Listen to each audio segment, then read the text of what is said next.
Okay, well, last episode we talked about Kamala Harris's specific policy proposals, and today we want to look at Donald Trump's policy proposals. And what we're doing is we're seeing what are the actual specific things that each candidate has outlined, what economic impact would they have, and how would this influence our national budget. So today we're getting into Donald Trump's policy proposals, and at the end of the episode, we're going to do a side-by-side comparison and see what both candidates, what they would propose, and how that would affect our national budget and cutting our national deficit each year. Welcome to the Financial Pathway Podcast. We're here to help you go to the next level in your finances with practical advice from speaker and financial planner Nate Skeller.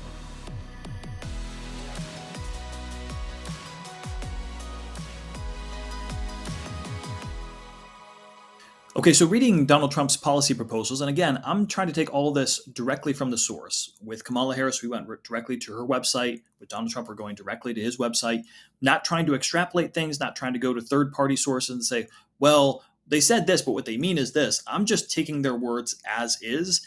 And similarly to Kamala Harris's website, lots of promises made, not a lot of specific policy proposals, though. So we're going to only sink our teeth into the things that have specifics around them. We're not going to take general promises to grow jobs or to bring down inflation. There's nothing for us to talk there because those are not policy proposals. We're only going to deal with the things that they've specifically said they would do in order to accomplish those things. So let's start with Donald Trump's positions on taxes, and then we'll get into some other key issues. Back in 2017, during Donald Trump's first term, we implemented a 8-year tax cut. It was called the Tax Cuts and Jobs Act, TCJA for short. And the reason it was only 8 years is because there are rules that govern Congress and having to make the budget balance. And so they were only able to implement these tax cuts for 8 years in order to justify it from a budgetary standpoint. Those are set to expire at the end of 2025. So a key issue in this election is, are we going to let that expire and go back to the old tax rates, or will we continue those rates? Now, Donald Trump has said he would like to continue those tax rates and extend them into the future. The old tax rates started at 10% at the lowest and went up to 39.6 at the highest.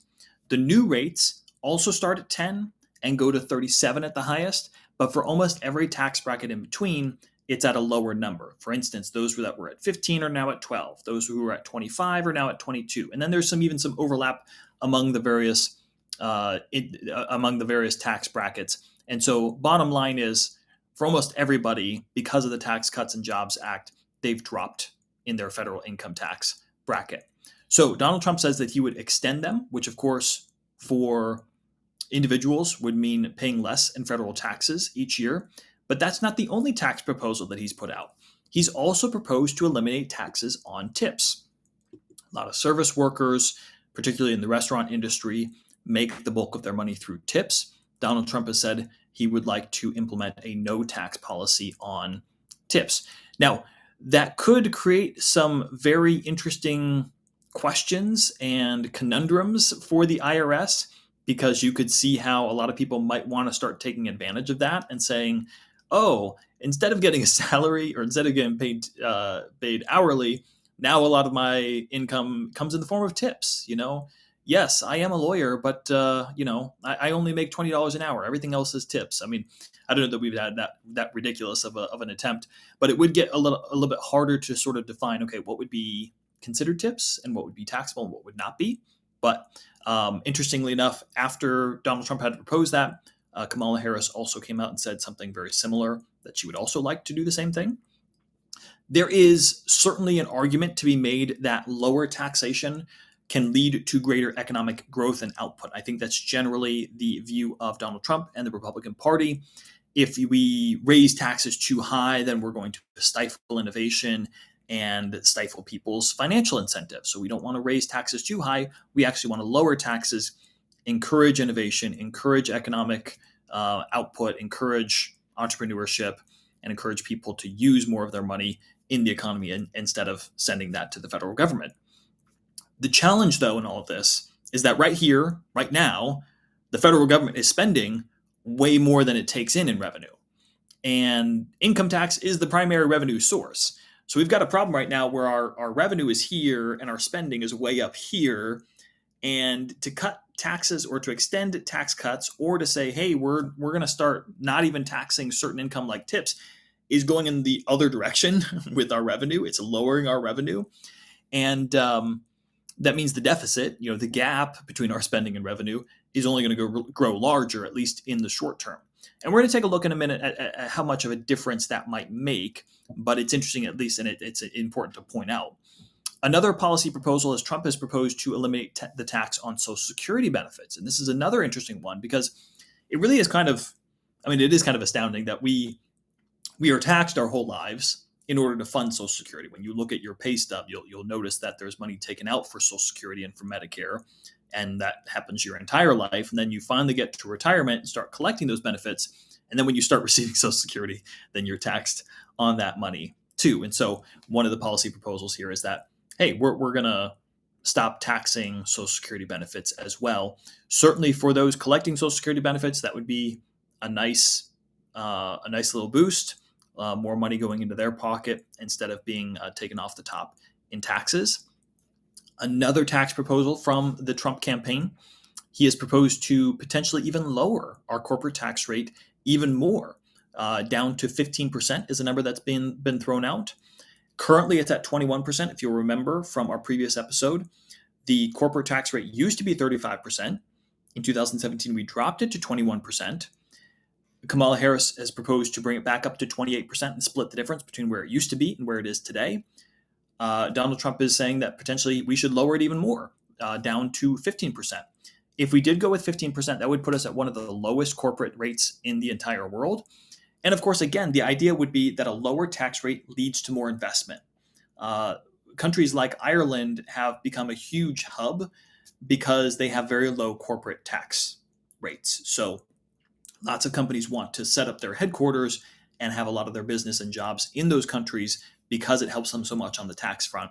The idea would be if we lower our corporate tax rate, that will encourage more investment in American businesses, allow companies to keep more of their profit and reinvest it in hiring new workers and in innovation and in building better products and expansion and those types of things. And ultimately, the idea would be more tax revenue would be generated in the long term because that would lead to more jobs, so more people paying payroll taxes, lead to more profits, more taxes on the profits. And so eventually we'll make that money up in the long term is the idea.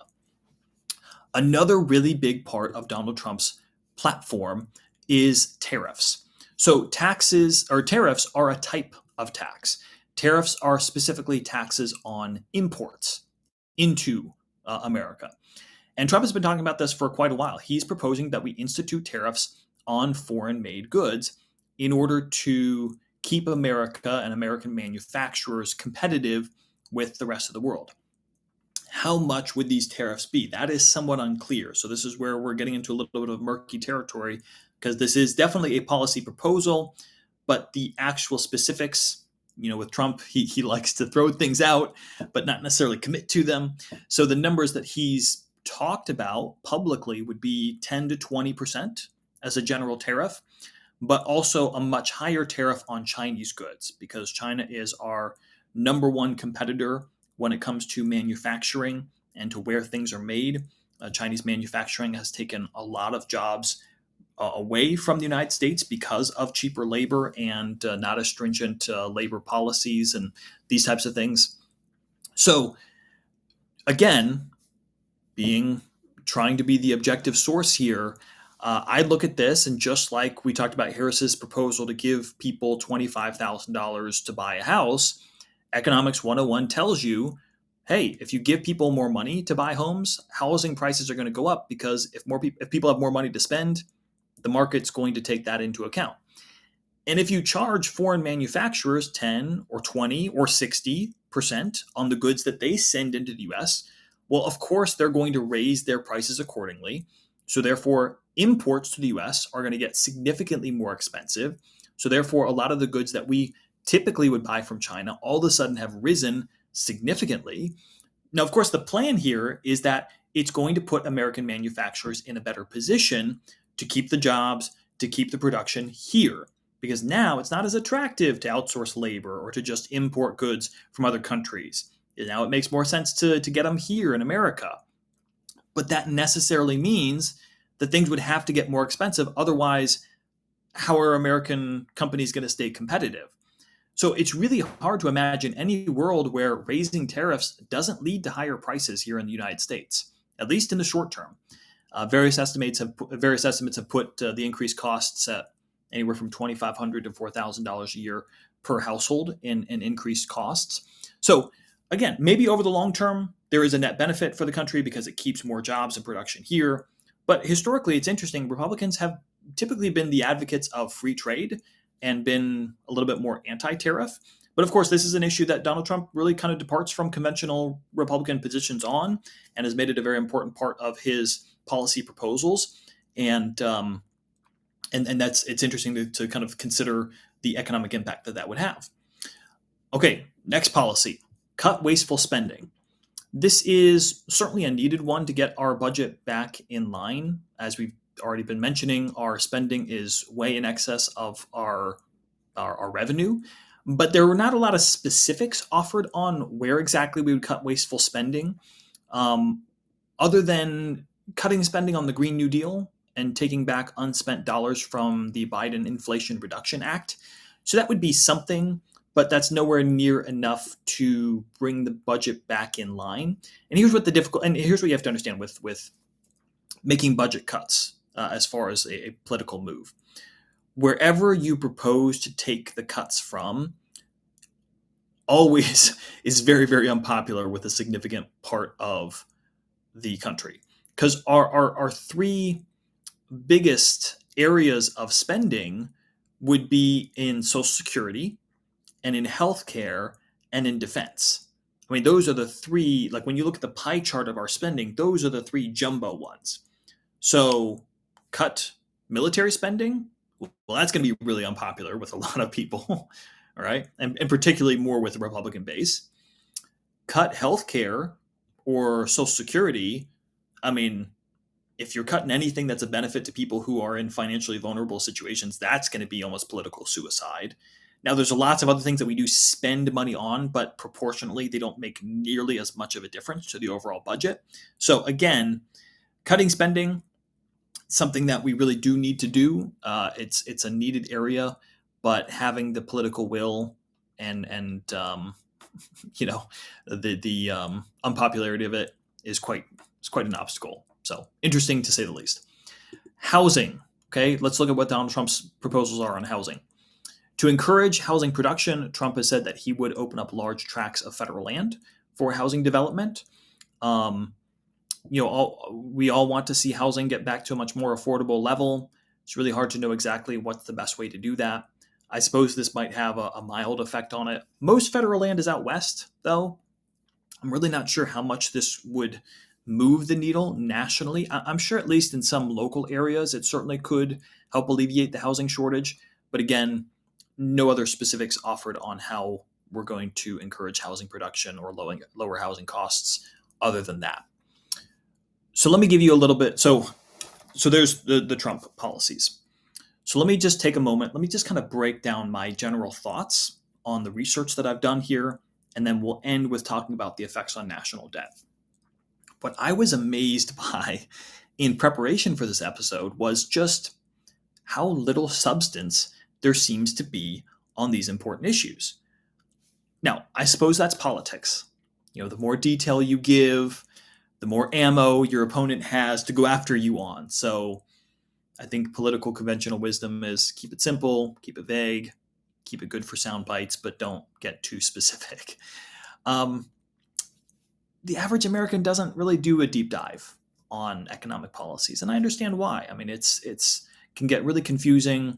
It's lots of information to weigh about, and I think for most people, we tend to vote with our gut, or we vote based on one or two or three issues that we really care about, but we're not trying to look at the whole constellation of, what exactly are their economic policy proposals? How is that going to, it affect our?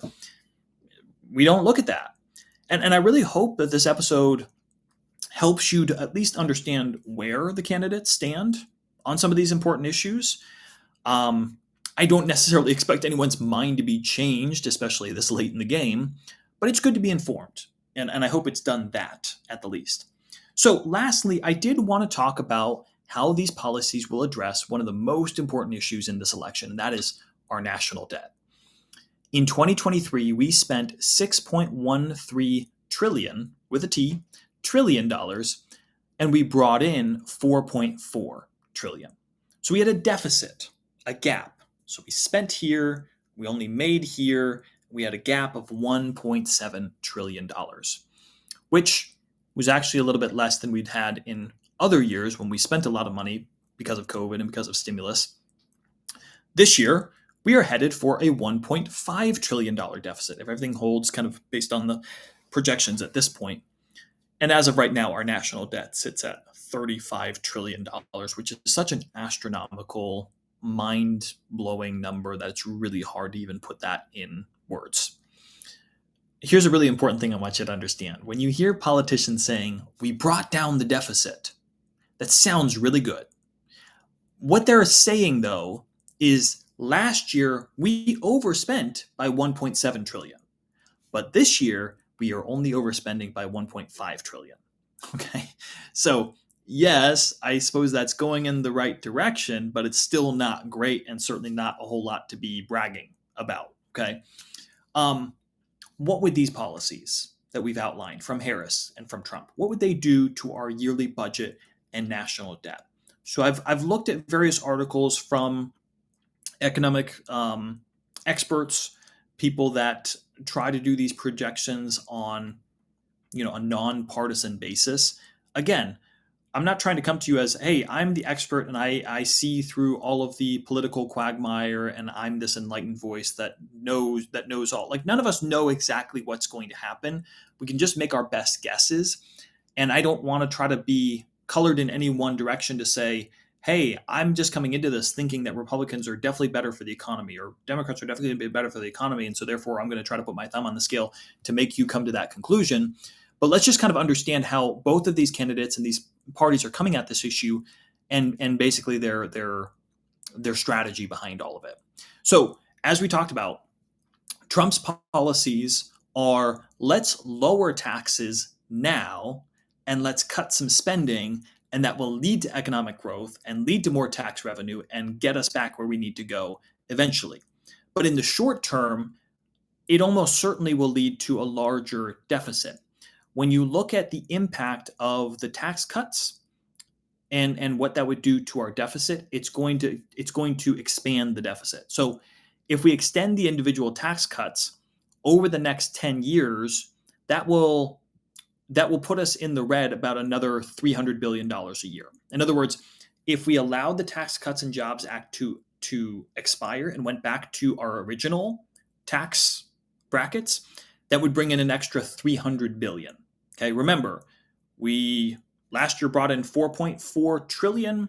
300 billion is not quite 10%, somewhere like an 8% range. So it's a little boost, but it's not going to get us all the way there, but it is something. If we eliminate the taxes on Social Security, okay, that's going to lose us about another 100 billion, 120 billion a year. If we lower the corporate tax rates, that will lose us another 60 billion a year. So again, it's like we're looking at our revenue. It's like our revenue is not even close to what we're spending. But if we do these tax breaks now, in the short term, we're going to be making even less. So that gap's going to be getting even bigger. Now, of course, you say, but we're also going to be cutting spending. Sure. And personally, I hope we do some cutting on spending. But really, you look at the last 20, 30 years, I would love to see the examples of any administration, Republican or Democrat, making any meaningful cuts. And this goes back to the Trump administration, Obama, Bush. We really haven't seen it. It's been nothing but growth, growth, growth, and we haven't really seen any sort of meaningful cutbacks on spending in a way that would get us anywhere close to bringing down the deficit. So in the short term, it's hard for me to see how these policies that Donald Trump is proposing in the short term would help us on the deficit. Now, potentially in the long term, that would help make our economy more robust and eventually lead us to having more tax revenue over the long term. And again, that's the idea. That's Kind of the Trump approach is saying we need to encourage business, we need to encourage growth and innovation, and that's what's going to get us out of this mess. But on the flip side, what is Harris's approach? Well, Harris is saying, okay, well, she definitely wants to spend more on some different areas. Particularly, the biggest spending item would be the child tax credit. That would add about another $170 billion a year to our spending. The other stuff would not add too much. The child tax credit or the earned income tax credit wouldn't add all that much to our yearly spending. Health insurance tax credits also not all that much, surprisingly, or at least what's been proposed as of this point. And even the down payment for housing, surprisingly, would be a very small sliver compared to our overall spending. It wouldn't really move the needle all too much on what we're spending. So you say, well, wait a second, but she's doing the same thing in the other direction. Donald Trump is going to lower our revenue, and that's going to increase the deficit. But Harris is saying we need to increase our spending, and that's worse, and that's also going to increase the deficit. Now, Harris was also proposing to increase taxes as well, though. Bring taxes back up to the level they used to be, and even raise taxes on those with $400,000 or more, raise corporate income taxes. And the raises in taxes would actually generate more in revenue than the extra spending would cost, at least, again, on paper. I'm only working with what has been proposed and the specifics that we have in front of us. I know this is all subject to change. But the idea would be, for the Harris plan would be, well, actually, we're going to spend a little bit more, but we're going to raise the taxes and we're going to be bringing in our revenue more, and we're going to shorten the gap this way. So honestly, as I see it, from my perspective, the Harris plan would shorten the deficit would lower the deficit, get us closer to a balanced budget in the short term, but it would do nothing to address our runaway spending. And in fact, it would actually add to our spending. The Trump plan would not get us anywhere closer to bringing down to balancing our budget. In fact, in the short term, it would get us away from that. But over the long term, the idea would be we'll catch up with added revenue and economic activity because of our more pro-business and low tax and lower regulation atmosphere. That's a lot. A lot to take in, a lot to digest. And I appreciate your patience and your consideration in all of this. Let me just finish this whole conversation with just an asterisk at the end of this. And here's the point. I think we need to be very involved and informed and know what our major party candidates are proposing and what that would do and how that would affect us, not just on an individual level, but on a national level. But please remember, presidents don't write laws. Congress does. So their influence and their leadership absolutely matters because they often set the agenda and they have the bully pulpit and they have a lot of influence. But there's a good chance that if we have a split Congress, not much of this will get done, which is kind of an anticlimactic way to end this episode. But what I'm saying is there's a very good chance that we're going to have maybe a split House of Representatives and Senate, or Republican Congress and a Democrat president, or some kind of combination where one political party does not control presidency, House of Representatives, and Senate. And therefore, if that's the case, not much of anything's going to get done. And we've just seen this play out many, many times in recent years. As long as a political party has at least one of those three, they can kind of stonewall, and it's kind of business as usual, and both sides are forced to compromise, which means nothing really big actually gets through. And so all of these things are important. Please be aware of them. But there's also a very good chance that really hardly any of the things that I just talked about may actually come to fruition, or at least if they do, it will come in a much different form, in a much more compromised form. A lot to digest, but it's important to be an informed citizen and be aware of how these policies influence our country and our economy. Thanks so much for listening to today's episode. Looking forward to jumping into a retirement tax series here coming up and looking at some different tax strategies to help you in your retirement. So look for those episodes, and I'll see you on the next one.